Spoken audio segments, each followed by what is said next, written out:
Hello, everybody. I'm Marcos Molitzis. I'm here with Carrie Aleveld. Welcome to this week's edition of Daily Kos, The Brief. Thank you so much for joining us today. We're going to be talking about the California recall election and what that means towards 2022. Republicans in California and nationally thought they had a winner using this ridiculous, nonsensical recall system in one of the most democratic states to try to sneak in one of their own as governor. The media narratives were replete with discussion about how, quote, motivated Republicans threatened apathetic, unmotivated, defeat. Democrats, of course, in all these stories were in disarray. Yet, once the dust settled, Democratic Governor Gavin Newsom didn't just survive the recall election, but he did so with an even bigger percentage of the vote than in his record-breaking 2018 victory. Not only wasn't it close, but there are hints that the nationwide shift in the suburban vote in places like Orange County is still ongoing. And most importantly, despite efforts to portray California Democrats as scared and panicked prior to the election because they brought in people like Kamala Harris and Joe Biden, the fact is, in the end, Democratic performance was fantastic. It was exactly where it needed to be. So is this a bellwether for the epic incoming 2022 cycle, or is California in its own blue bubble with its own dynamics divorced from the rest of purple America? To discuss this topic, today's guest on the brief will be Nick Rathod. He is the founder of the State Innovation Exchange. They help shape and create model legislation for progressive state legislators around the country. He was a deputy director in the Obama White House, as well as worked with Elizabeth Warren to build a Consumer Financial Action Bureau. So he'll be on a little bit later on this show. But for now, Carrie, we've been talking the last two episodes. We were talking about abortion, the Texas law, and we focused a lot on the impact of the law. And we started to get into the political side of things. And so I really want to sort of dig a little bit into more of that, because we're starting to see this crop up in races already around the country where Republican candidates for governor in places like Nevada and Michigan, purple states, are coming out in favor of Texas-style abortion restrictions. Now, you've been writing about this topic, there's been some polls.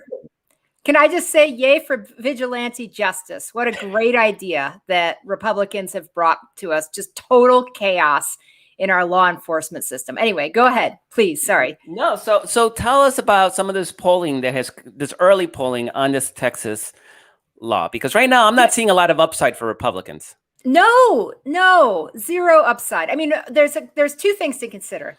Is what does this do to their base, and what does it do to our base, right? And I don't see how it can possibly help their base, right? If they feel like, oh, well, we're finally getting this thing that we've been wanting forever, it doesn't necessarily motivate them more to get to the polls. Now, they might show up in just as big a numbers anyways. The anti-abortion activists, they vote in high numbers. They might just show up anyway. But I don't, a bounce out of it. So there's little upside for them there. But on the other side, this is a hugely unpopular law. We're starting to see it in polling now. And the more voters find out about it, the less popular it is. So it's doing two things. It's both going to serve as a drag on these Republicans anyone who's in a swing state or a swing district trying to defend this law is going to be in a lot of trouble. And I remember one anonymously telling Politico or someone like several weeks ago, I want to see them defend, a neighbor spying on your aunt who drove someone to the abortion clinic because they were in a bad situation. That type of like, we're watching you, big brother, we're watching you type stuff, or your neighbor's an informant. I want to see them defend that. That's what that White House advisor said. And sure enough, when you look at the law, right, Monmouth University polling this week had a survey out. And when they asked about how the law is enforced, right, through private citizens and as an enforcement mechanism, 70% of Americans disapproved of that provision. It is like the heart of that bill is the justice, the private citizen aspect of enforcement. The Supreme Court was hitting an all-time low approval rating of 37% approval to 50% disapproval. Now, Monmouth's polling was slightly more forgiving than that, but they're still underwater, 42% approval to 45% disapproval. And that's a 19-point swing from 2016 when they were at 49% approval and 33% disapproval. So just, this is the Quinnipiac poll found, I think, close to a 30-point swing in their approval rating from a year ago. So the Supreme Court is not doing it itself any favors. People are starting to see it as a partisan hack. Anyway. Yeah, and this is important, Carrie, not because anybody can do anything. We can't vote them out. There's no term limits, right? We're stuck with the Supreme Court that is there right now. But if Democrats can make enough gains to have a Philip proof Senate next year, tough charge, but just you got to get beyond the margin of Manchin and Sinema, right? If we can do that, eliminate the filibuster, that gives us a lot of moral authority to expand the court. Right? This is what it does. If the Supreme Court was popular and Democrats go in and start messing around with it, yeah, people might be like, this seems a little harsh and maybe an overreaction and maybe too partisan. But if people are like, yeah, that court is broken, going in and reforming it is a much easier sell, both morally and obviously politically. The other piece that's really interesting to what you talk about, Carrie, is that this is so incredibly unpopular. In fact, there was a Republican pollster, and I forget who he is, big messaging guru on the right, did a focus group of all pro-life, quote, pro-life voters. All of them were anti-abortion. In every single one, I think he had like 8 or 10 people in this focus group, all of them opposed to Texas law. Yeah. They don't even have their own people on it. This is so incredibly dystopian, so creepy. Right. And what is happening now politically is, you're right, anti-abortion voters, they vote. They're older, they're whiter, they're more conservative. These are people that actually turn out and vote all the time. Republicans don't need to do anything to get these people to the polls. Our voters in the midterm election, on the other hand, are much more difficult, and that includes young people and young single women. Now you're giving people a reason, an existential reason to turn out and vote. And what's happening is that between this law and the Mississippi law, which the Supreme Court's going to hear oral arguments in December and will probably rule in the summer prior to the election, means that abortion will be front and center in 2022, might even be one of the marquee top issues on the ballot. And Republicans are already being asked about the Texas law. They're not being asked about the Mississippi law. They're being asked specifically about the Texas law, which is going to be way harder for them to defend. I mean, way harder, because no one likes it. If you oppose it, then you get the anger from. It may only be 15%. May only be 15%, but those 15%, they vote, they donate money. They're the foot soldiers of the conservative movement. And these are swing states: Nevada, Michigan, Texas, Pennsylvania, Florida. You lose 1% or 2%, you're in real danger, right? And so you can either risk angering the most motivated part of your base, or you risk turning off swing, moderate, suburban women, and motivating young voters, which lean Democratic heavily. You risk motivating them to turn out to the polls. This is not a good place for them to be. Yeah. No, and this is not important, but I think the Republican pollster guru, messaging guru, is Frank Lutz. Lutz, right? I saw that same focus group that you were talking about. Yeah, I mean, this is of a piece for the Republican Party, is just how they are, by their fringes, being pulled further right and further right. Right. And, Texas at this point, the Texas government is not a government of the people at all. The way they have managed to gerrymander the state at this point, none of those lawmakers have to answer for what they do. So they do whatever heck they want and whatever the heck they get paid to do, whatever the heck, big donors want. Right.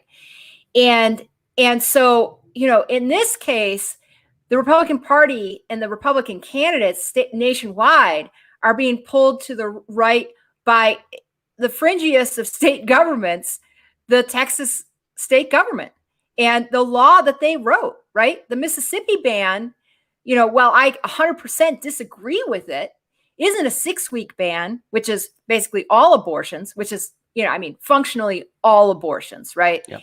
It's 15 or 16 weeks, which is a little, for a pro-life legislator, lawmaker, is a little bit easier to defend. It's part of them chipping away at abortion rights, right? And this is just another step, chip away, not eliminate them, chip away. Even the Texas Right to Life was like, there were two challenges filed this week. There was a, and I didn't follow this closely, so I hope we get these details right. But there was a physician who went ahead and performed an abortion and wrote about it in an op-ed and said, here's why I did it in Texas, right? And now there's two of these, $10,000 reward bounty hunter type things that have legal challenges to this physician, right? And one of them was filed by some guy who is on house arrest for like 15 years, can't leave his house, and I think he got in some sort of financial fraud trouble. It's corruption, and he self-admits it. He admits it, right? White collar crime, and he was like, "Hey, why shouldn't I be able to get this $10,000?" He doesn't even live in Texas. And then the other person actually objects to the law and wants to be able to use their challenge to bring down the law. And Texas Right to Life is like, whoa, these aren't the people we thought would bring the challenges. Well, you wrote a really shitty law that encourages vigilante justice, and that's what you got. So live with it. The executive director, the exact quote was, and I'm still laughing, is, "They're not motivated by life." Because as if anybody going for a $10,000 it's motivated by life, right? It's motivated by life. If somebody was motivated by life, you wouldn't need to provide a bounty. It would be creepy enough already, but there was no need for that $10,000. The reason they threw that $10,000 bonus in there was to motivate more people to create challenges. And what they haven't even started facing yet are all the frivolous claims that are going to happen, right? I know young people on TikTok are organizing challenges against sitting elected officials, right? They want to bog down the whole system and break the ability of the state to investigate these issues. And so there are some potentially pretty hilarious days up ahead if we sort of, don't mean to minimize the actual import and the intent of the law, which is horrifying, but it's comically horrible. I think that in 5 to 10 years, if you look up, the definition of the law and of unintended consequences, this law could be featured front and center in describing the law of what the law of unintended consequences means. So now, that said, what it has done, I think very effectively, and this is an intended consequence, is that it has given everybody a reminder, this is what Republicans are for.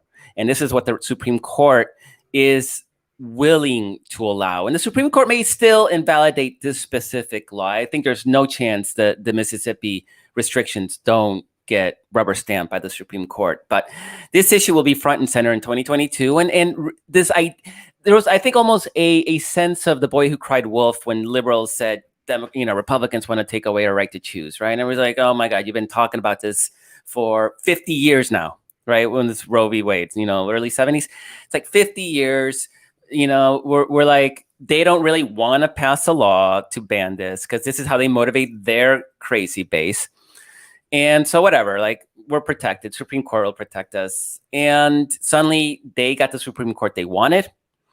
And they are getting the laws that they wanted. And this is one of those, you believe what they say.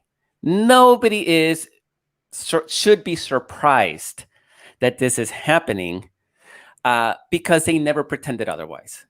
Right. And so that complacency on our side, hopefully goes away. And people realize this is an actual thing I have to fight for just as hard as the anti-abortion people fight when they turn out and vote. One thing I'd almost forgotten about, just to bring this back to the politics for Republicans, is that when Mitch McConnell, who's the guy who stole the seats, who packed the court with conservative justices, right? When he was asked about this law, he tried to downplay it. He ran away from it.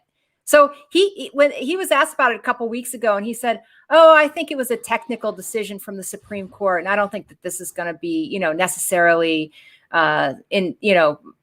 indicative or final in terms of its consequences." And the technical part is exactly what he said, something about a technical decision, but he was running away from it. He didn't say, "Yeah, we finally got what we wanted," because this is not a law he wanted to own, even though it's his conservative court that went ahead and greenlit it. So the politics can't be good if Mitch McConnell is trying to run away from the law.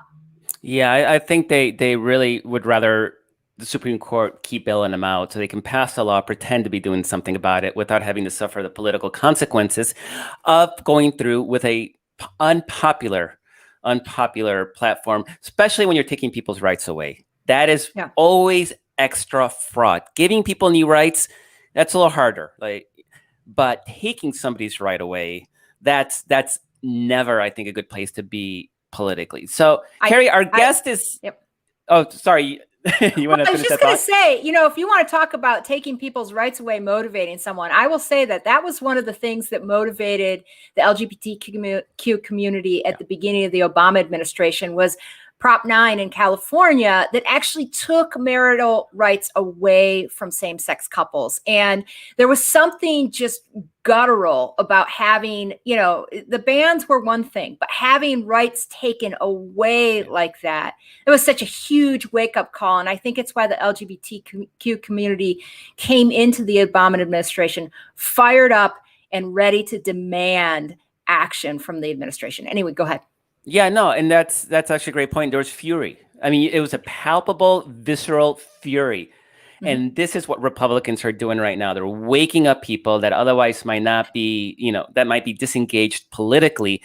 And the Supreme Court is going to do so right before the 2022 election. So speaking about the 2022 election, let's bring in our guest. He is Nick Rathod. He is the founder of the State Innovation Exchange. He was a deputy director of intergovernmental affairs. Boy, that's a handful. In the Obama administration, the Obama White House, he worked with Elizabeth Warren to create the Consumer Finance Protection Bureau. Nick, thank you so much for joining us. Oh, thank you for having me on. I'm a big fan of both of you, so it's exciting to be here. Thank you. Thanks. We hope we don't let you down. You won't. So Nick, I know you're an expert in sort of state level politics, and I know you've been tracking the California recall election. We talked a little bit at the beginning of the show about the expectations, the media expectations at the beginning of the campaign that Democrats were in trouble. They were not as engaged, and those conservatives, boy, they were fired up because of masks and vaccines. And oh no, they may actually get a Republican governor in California. And then the election happened, and it turns out that Gavin Newsom did even better this time around than he did in 2018. So what is your initial sort of gut take on those California results?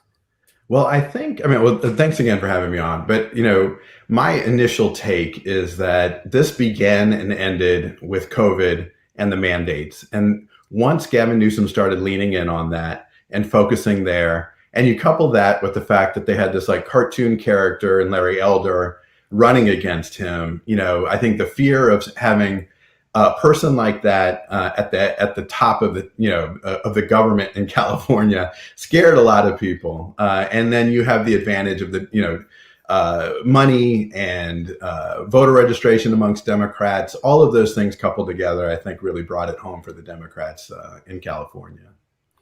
So, go ahead, Carrie. No, I just wondered, one of the things that people are, one of the takes of against the idea that this could be some sort of indicator for 2022 is people saying, well, come on, this is California. Obviously, the registration edge is, states like 2/3 Democrats, et cetera. So is this really much of an indicator. And I did see David Binder, who was doing polling for Gavin Newsom, sent out a tweet saying that that among vaccinated independents, they voted 60% no against the recall, right? So in favor of Newsom, against the recall. So 67% Newsom won vaccinated independents. And then among unvaccinated independents, they were 90% yes on the recall. But the vast majority of independents who voted in California were vaccinated. So even though they're basically all the unvaccinated folks voted for the recall, they were overpowered by the sheer number of vaccinated independents. But I do wonder, so I wonder what your take on that is, and just if you have other examples of where you think it shows that this isn't just a California specific event, but could translate elsewhere.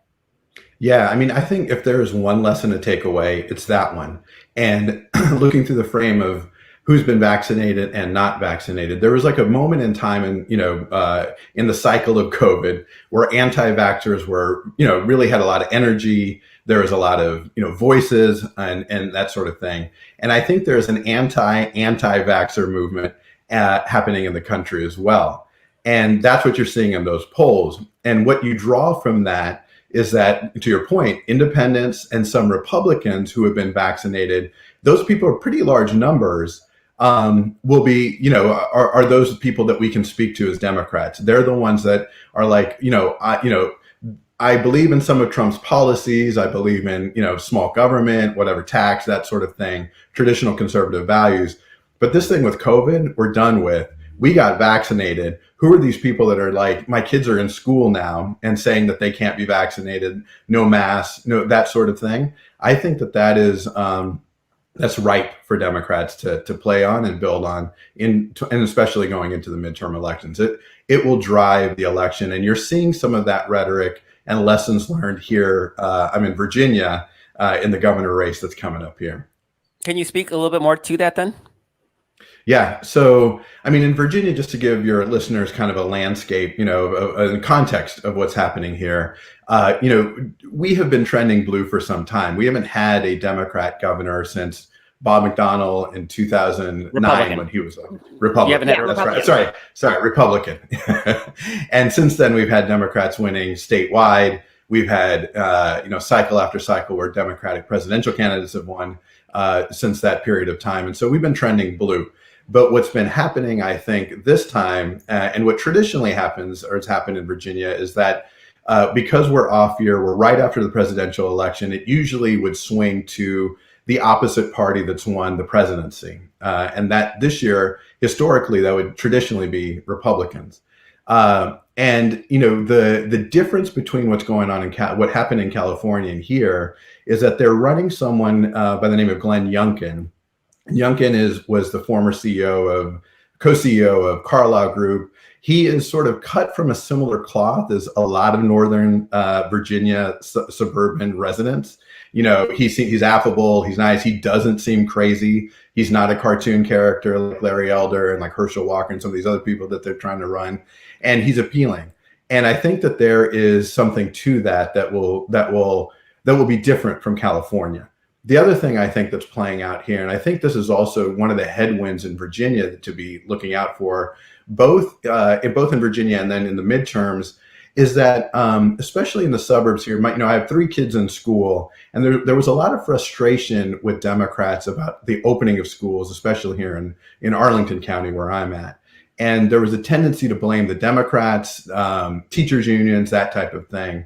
And I think that there is some fault lines there that Democrats should be looking out for and that Republicans could potentially lean into. But again, the bottom line will be in this race as well, vaccinations, mask mandates, things like that I think a lot of people really are looking for because they want to get back to some normalcy. And Youngkin has come out opposed to those sorts of things, which I think in the end may tank his candidacy. So you talked earlier about the Republican sort of cartoonish nominees. Larry Elder in California, he's a black candidate who thought that slave owners should have gotten reparations. Right. After this. So, I mean, it doesn't get much more cartoonish. Thanks to Donald Trump, it looks like Georgia will have Herschel Walker going up against Democratic incumbent Senator Raphael Warnock. And cartoonish. How much do you think candidates actually matter? Are we, in other words, are we so polarized anymore that it doesn't matter if it was Larry Elder or if it was a mainstream Rockefeller Republican? Does it really matter at this point? Or does a candidate still have an impact on the end results of a campaign? I think it does. I think candidates do have an impact on the campaign, especially in, sort of blue, kind of purplish states. And there's a lot of independents out there. There's a lot of moderate Republicans and, traditional Democrats that sort of are starting to balk at, these Trump Republicans that have been running across the country. And I think that there is something to the candidates being halfway normal on the Republican side that could at least give them a shot. Yeah, Carrie, you've been writing a lot about how Mitch McConnell is just bristling at Donald Trump, right, for promoting these wacko candidates, right? Yeah, well, this is just like sort of a sidebar, but Politico reported this week. I think it was a Politico report. Sometimes I get mixed up, but anyway, or maybe it was the Wall Street Journal. Anyway, it doesn't matter. My wife is always like, quit telling me the details and just tell me the story. All right, so here's the story. That Trump is calling around trying to figure out how to get rid of Mitch McConnell as leader of that caucus, which, I mean, first of all, no one's popular enough in that caucus other than, Mitch McConnell, as dismal as he is still the most popular person in that caucus to be leader, right? But the other, and people like Ted Cruz, who would be like sort of a Trumpy firebrandy person, everyone hates him. They can't stand him. So like, there's no one to take, there's no one to challenge Mitch McConnell right now, which just tells you how much, Donald Trump understands about that caucus. But in any case, here you are, you're trying to barrel toward the midterms. You're trying to pick up, one seat. You're trying to, right. And the former president and basically leader of your party is trying to like unravel the caucus in the middle of, everyone gearing up for this midterm election. And at the same time, I think at this point, he has made Donald Trump, who should be entirely washed up at this point. He lost the House, he lost the Senate, he lost the White House, he was twice impeached, he lost the popular vote twice. And, he should be washed up, but he's not, because Republicans are who they are and didn't have the guts to get rid of him. And he's now made 40 endorsements, more than 40 endorsements, I think, across the country. And every time he endorses someone, he's doing one of two things. He's dooming them for a swing state or a swing district. Like he's radicalizing. He's putting a radical person who's going to run in a swing district and potentially lose it, or he's endorsing someone in a seat that Republicans would have won anyways. So one way or the other, the party that comes out of next year is going to be more radicalized. Their quote unquote kind of normal people are going to be thinned out on the one side, and their other people are going to be more radicalized because they will have, primaried sort of normal people out. So it's just going to be, going to be the crazy caucus on both, in both chambers. Sorry. And I just, dominated, but be interested to hear what you have to say. Yeah, that's really, you're totally right. I mean, they've over the years sort of created this Frankenstein in Trump, between Fox News, their communications, how they message things.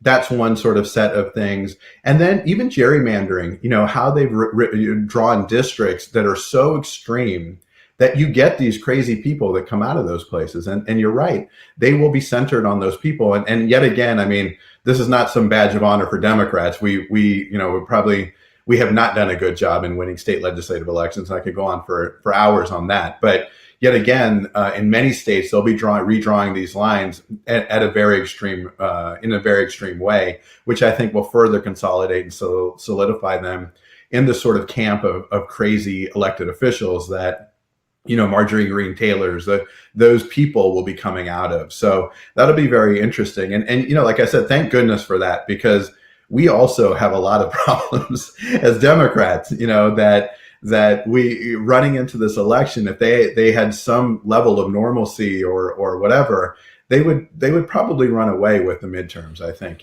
both in the House and the Senate. And thank goodness that they have this other circus going on.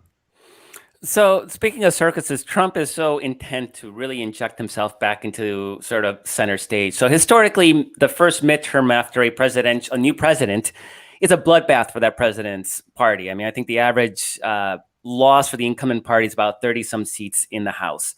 That's average. Problem is right now that Biden is a relatively low profile president, historically speaking. I mean, I don't think they know how to really demonize a white old guy. Like they can't, yeah. They don't have visceral, like sink their teeth into it like they would a woman or a, black candidate, president like Obama. And then now Trump is going to come back in. And so does it become a referendum on Trump, right? And definitely California Democrats sort of tied Larry Elder to like, this is Trump's guy. What do you think Trump's impact is going to be next year on their side and our side? Yeah, it's a really good question. I mean, I think that is one interesting thing out of California, like you alluded to, that it started off as a referendum on Gavin Newsom, but when Larry Elder emerged as the candidate, it all of a sudden became about Larry Elder. And similarly, I think you're right that, we have Biden, and I think that Democrats will have to find a message and a case to make on why, he should be reelected, and why we should be winning in the midterms. But if a Trump figure, becomes prominent, in the midterms and then looking into the next presidential cycle, I think they're in for a lot of trouble. I mean, I think they probably will get the whooping that they probably end up deserving at the end of this. I still have faith in the country that will happen, because we were pretty close this time. I mean, for all of Trump's faults, for all of Trump's like shenanigans, I think, but for some of the economic stuff and COVID, it was way too close. He could have potentially won, but for those things, and I hope that some of the lessons from California, the exhaustion and fatigue from COVID, I think exhaustion and fatigue of the modern politics with Trump and these like constant antics will win the day, and calmer minds will prevail looking into the midterms and the presidential. I'd love to hear you guys talk a little bit about what happened in Orange County. There was a huge New York Times article that I never got a chance to read specifically about Orange County, and I'm sure you guys can talk about it. So I'd be interested to know, and Orange County has this profile of being typically Republican, but what happened to it during the recall?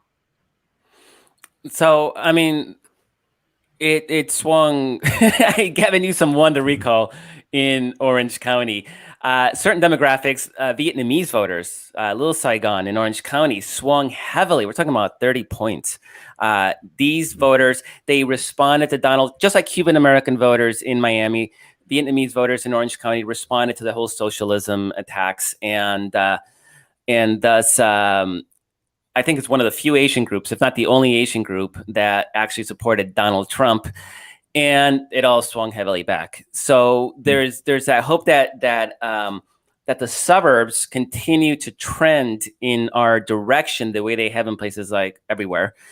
And to that point, so Nick, you're sort of an expert on state level legislation, and you've seen what ALEC does on the right. They craft this model legislation, and stuff like the Texas law comes out of that. I don't know if ALEC had a hand in that Texas law, but everybody else is now jumping on it, wants to recreate it. These laws, because of that heavy gerrymandering, because of that dramatic rightward shift of the Republican Party, it really does risk Republicans' ability to even compete in those suburban districts, correct? Yeah, it does. And just a little bit, of context on the what the Republicans have done really since the 1970s is invest in the states, and they've built up their power there. They've poured resources. they've been ruthlessly dogged at doing that. And then, around 2010, they really consolidated and solidified their control of state legislatures in the country. And they have this infrastructure across the country. You mentioned ALEC. There's a group called the State Policy Network that provides sort of the intellectual underpinning to ALEC. They have organizing through Americans for Prosperity. They have communications hubs that are all brought together and invested in, that allows them to have this sort of command and control of state legislatures and policymaking. And that's why you see these things happening. That's where Republicans actually move legislation forward, and then they come to DC and do nothing. They stop everything from happening here because they are legislating and advancing their agenda in the states. And that is something that I think is a huge problem for Democrats. As you're saying, the Texas law, that's going to move into probably 20 some states. I know, many states now are writing those similar laws to get passed where they have control. And I think that if they go too far extreme, though, like the Texas law, like some of the other things that they're, pushing, it again, similar to gerrymandering, they could be a victim of their own success and take things a little too far. And so I think that is definitely something to watch. Do you think, ALEC, are they pushing, is this Republican machine, are they pushing the anti-vax, anti-mask agenda? Or is that more of a personal agenda of the DeSantis and Greg Abbott, who think that they're running for president in 2024 and need this cover of, quote, freedom to be able to justify how properly conservative they are to the, even as they kill their own supporters disproportionately in places like Florida and Texas? Right. Yeah, no, I think you're right. I don't think that that's being pushed by establishment. I mean, I think even Fox News, had their policy on vaccinations, and you had people speaking out against it even there. So yeah, I don't think that I think it is just sort of this weird calculus that some of these folks have made. Do you think there's an undertold story about or underappreciated story about what happened in California or really nationally at this point, in anything related to the midterms next year? It's a good question. I mean, I really do think that it was just a combination of a few things that really kind of carried it over. I think COVID is going to be front and center, and I think that really will be, unless some major event happens, I think that will continue to be in the minds of voters. And, that to me, again, is the biggest takeaway. I think for Republicans, it's watching the people that they try to run, especially statewide in some of these places, because I think that voters are tired of these extreme sorts of politics. There is this anti-vax sort of thread running through most Americans now. They've just had it with these people. And, I think Biden's efforts to mandate vaccinations and masks and those sorts of things have actually, polled really well. And I think a lot of Americans are supportive of that because there is a lot of this fatigue. And I think those types of things are really where the bread and butter will be. Again, we'll see what the federal Democrats do. Hopefully they can go back into their districts in 2022 with an infrastructure bill, some form of voting rights legislation. I think it'd be really difficult to make the case, especially to Black and brown voters, that, please elect us again, give us full control again, and this time we're going to do it. I think that's going to be something to watch. But again, I think really it'll be COVID that dominates. That's an excellent point. And a lot of our guests talk about how Democrats have to deliver for people. There's a sort of subtext where we had the rescue plan, and what was it, Carrie? Like 30% actually credit Democrats for the rescue plan and the benefits from the rescue plan. So Democrats clearly are not very good at selling their own accomplishments. And so at this point, I'm not sure, even if we get an infrastructure plan passed, if we were to, if we're going to get credit for making that happen. But how important is having a positive agenda to run on, passing legislation, passing infrastructure bill and the Build Back Better plan, compared to running against Trump and Trump candidates? And oh my God, they're going to take away vaccine mandates and mask mandates. I'm going to put your children at risk. It's how much of it is hope versus fear. as a campaign tactic to motivate, because our base is less likely to turn out than their base is. What is the magic formula to get our people to turn out? Yeah, I think it's a combination of both. I mean, the fear of Texas-style abortion laws, of sort of these rollbacks to vote, to access to the ballot, coupled with these like extreme candidates that I think will motivate a certain set of people. I think that if you want to start peeling off a lot of independents and Republicans, Democrats ran on putting adults back into the White House, into the room. Democrats ran on delivering for Americans. And I do think that there has to be something that we can take home and just say, we had full control. Here's what we brought to you. Even if the messaging doesn't fully, or if Americans don't fully give us credit for it, I still think that that's something we need to be able to go back to the districts and talk about. And you don't think at this point, Biden's vaccination push and the American Rescue Plan is enough to do that? I think there is a lot there. Biden, I think, was elected to address COVID, and he's doing that, and he's done that pretty well. I mean, we're going out now, and you can have dinner at a restaurant. You can do certain things now that you weren't able to do. He's faced some, problems with the Delta variant and that sort of thing. He's gone aggressively and used both sticks and carrots, I think, to do it. And he's done that very effectively. And so that is something to run on. And I do think, again, COVID is going to dominate. So that will be an underpinning. But I just fear, especially in communities of color, where, there is this sense that campaigns and elections, candidates come in every 4 years, ask for a vote. They get nothing for it. If we go back with nothing for it, I think it's going to be a problem. There's a lot of fatigue there, at least from the folks I talk to. So you made a really good point earlier that Democrats really don't have a great history of focusing at the state level, right? We're so president focused, and now I think we've gotten better at the Senate matters because of the Supreme Court, right? It's like little baby steps. That's a long way still from going down to state legislatures. And the reason the Texas law passed in a state like Texas that really is a purple state, functionally, it's a purple. It's not people who vote, but if you looked at the demographics, it's a purple state. Yet you had big enough Republican majorities to pass this regressive legislation. And you see that all across the country, places like Wisconsin, Pennsylvania, Florida, which are really sort of 50-50 states, yet have either majorities or even super majorities at that state legislature. Now, we don't know what the maps are going to look like yet for next year because we're still in the middle of the redistricting apportionment process. Odds are we will still have these heavily gerrymandered Republican majorities in a lot of these states because we weren't able to make better gains last year because, again, we're not so focused at that state level. What are your thoughts? How do we get sort of voters and people to realize that things like the Texas law, they happen because we are neglecting our state level government? Yeah, exactly, Marcos. That's an excellent point. And, this is something I've been working on for almost all my career, for almost 20 years, trying to get Democrats to focus in at the state level. Because if you think about how power actually runs in this country, it does emanate from the states. We're the United States of America.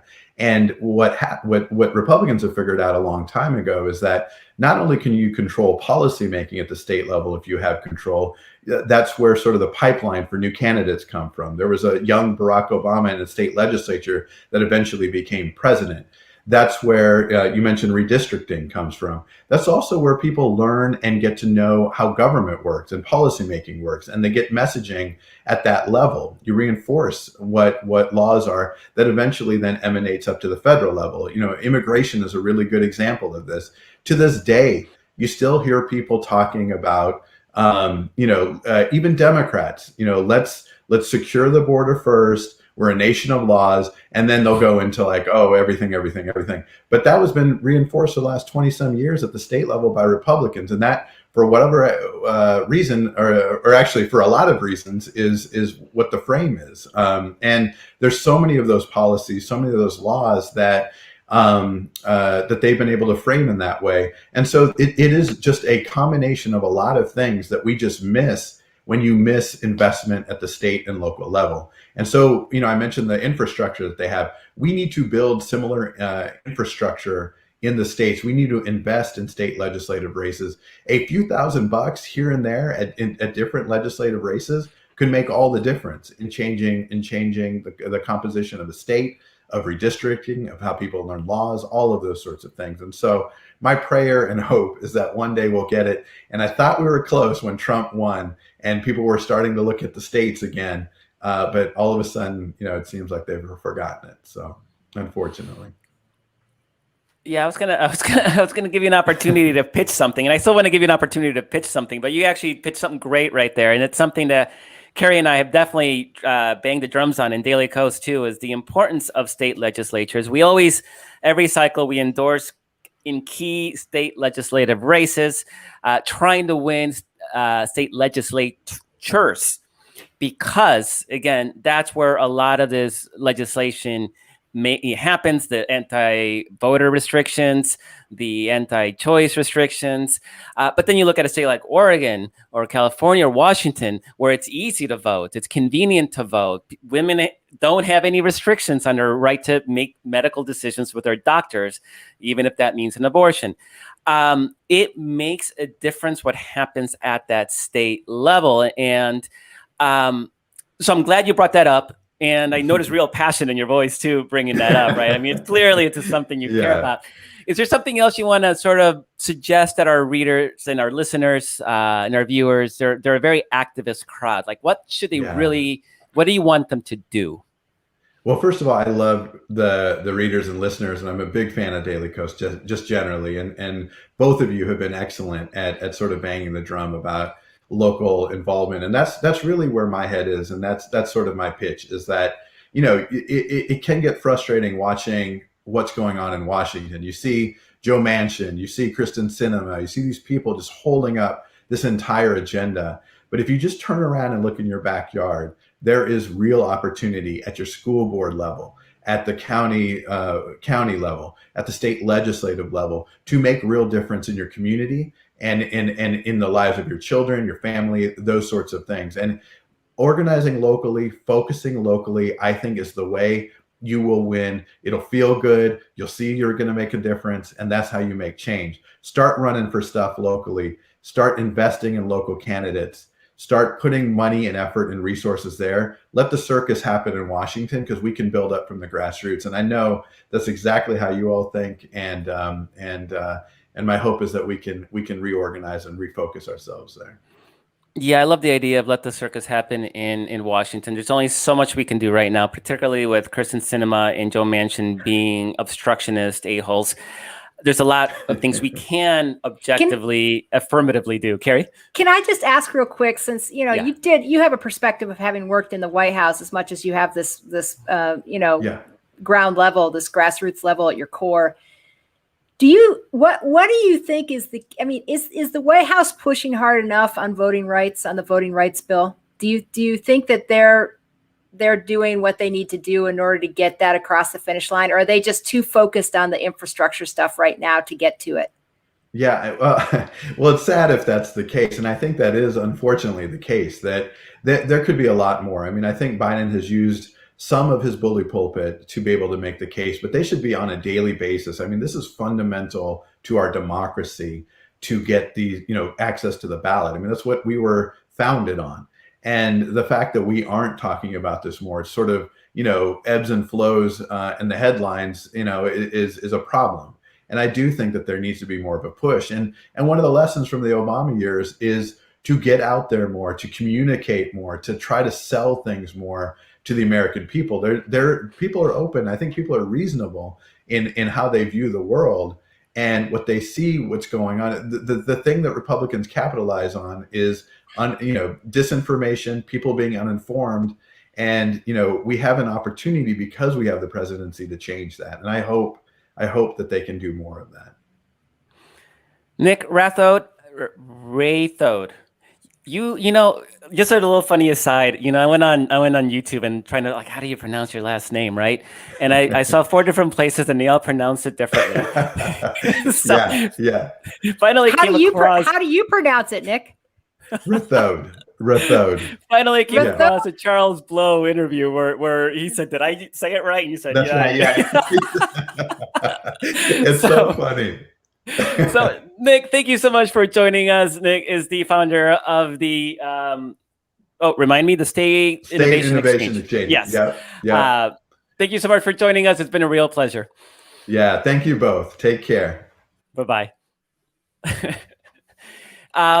He made I really like the idea that we're so hung up right now on Kirsten Sinema and just so frustrated at how much it's limiting our ability to move forward. Yet there's a lot of organizing happening at that state level. And if you're a progressive and you're really interested in a more progressive caucus, primaries are not too far away for a lot of those state level races. Now, we don't know what the maps look like yet, so everything's sort of on a holding pattern, but maps are starting to be approved, across the states. And, probably within a month, we're going to have probably maybe the bulk of the maps already out there, and people are going to be announcing for campaigns. And now it's going to be a really good time to start looking at candidates at that local level that really motivate and excite you, and start fighting for these next elections. Because next year it's the ball game, Carrie. It's everything. Yeah. I mean, one thing I always go back to is when we were interviewing the women from the Texas Organizing Project, and us saying, well, how do you get people motivated? Because this isn't national level stuff. And they were like, it's the local stuff that sells. That's the real juice. So part of it is you can get an exciting candidate, but also to turn people out, you have to have something exciting that actually makes a difference on the ground in their district. And I do think this is one place where if the politics work the way we think they will, the masking and vaccine mandates issue is a local issue at the school board level, right? Great point. So yes. This is people who went to these. I read story after story about people who went to the school board and they were like amazed at, these idiots who are running around yelling at them. And, the favorite GOP refrain now is, we know where you live. I mean, it's just sheer intimidation. It's horrible. Terrorism. It's terrorism. Right. It is. It's domestic terrorism. And they say it all the time. We know where you live. That is like the GOP refrain now. But in any case, people who want sanity on their school boards, this is where, you can't get more local than that. So I do think that these elections, in a way that I'm just kind of, sometimes you write a piece and you sort of think it through while you're writing and you make a discovery. I feel like I'm talking this through now and realizing that there is a local issue that's going to be on the ballot in virtually every district this year. And, in the districts that are already really fringy red, it's just going to stay that way. But in the swing districts where people want sane governance and they want potentially masking mandates that can save lives, vaccine mandates, they want their kids to be safe, that issue is going to be on the ballot at a very local level in every district across the country. And I think that's a good thing for us. Yeah, I would even say just showing, you don't have to run for school board, just show up, just support, right? Counter the nuttiness that is happening, the hysteria over mask mandates and critical race theory, which none of them can even describe. It's just this general vague fear of things that are black. But I also wouldn't discount, even if you're like in a red district. I mean, Cobb County, Georgia, right outside of Atlanta, was a 65% Republican county at one point, and Joe Biden won it handily this time around. Places do flip. You got to work, you got to organize, you got to be engaged. And I know, Carrie, this is a big one with you, with a lot of the rural organizing stuff. A lot of it is even just cutting down the margins. Right. I mean, if Sure. Republicans are getting 85% of the vote in your county and you can help get that to 70%, okay, yeah, it's still a solidly 40-point Republican county, but you just got that margin of victory, and it makes it easier for Democrats to run up the score in the cities and then compete and win in the suburbs.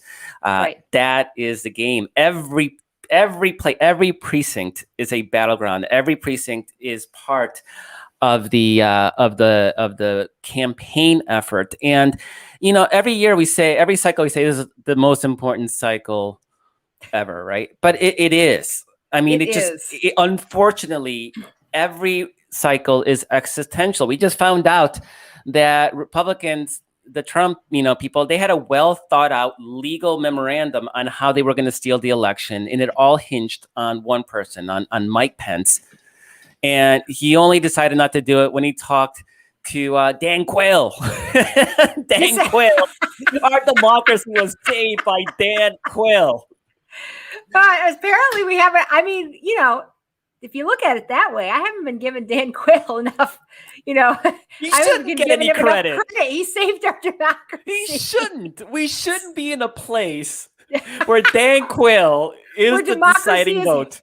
Hanging by a thread, and Dan Quayle is the one who secures it for us. I mean, that is frightening. That is just frightening. Yeah, and if you look at that memo, I mean, it was a well thought out plan. It was like there was nothing constitutional about it. It was written by supposedly a constitutional. It was completely unconstitutional. But the thing about it is that it definitely wasn't a situation where they just weren't going to certify for Joe Biden. They were going to hand the presidency back to Trump. They were going to go. It wasn't just we're not going to certify Biden so Trump stays because we didn't certify Biden. It was Trump wins it because we're not certifying these 3 or 4 states or whatever. So Trump wins it. And the memo basically said when Democrats complain, screw them, we'll throw it to the courts. And then we have the Supreme Court. That was the plan. And would the Supreme Court have ratified that? You kind of hope not. But do we trust the Supreme Court? We didn't, they handed the election to George Bush in 2000, and this is an even more Republican, even more right-wing, even more partisan Supreme Court. So, Carrie, that's all the time we have this week.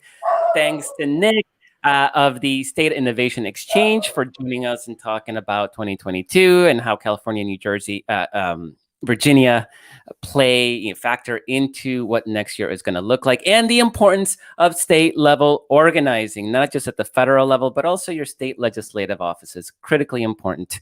Thanks to you, Carrie, for being such a marvelous co-host, as always. Thanks to Walter Einenkilt for producing the show, Kara Zelaya for doing social media promotion. Thanks to everybody who joined and is listening or watching the show. Love you guys. Love everything you do for our democracy. Thank you so very much. See you guys next week.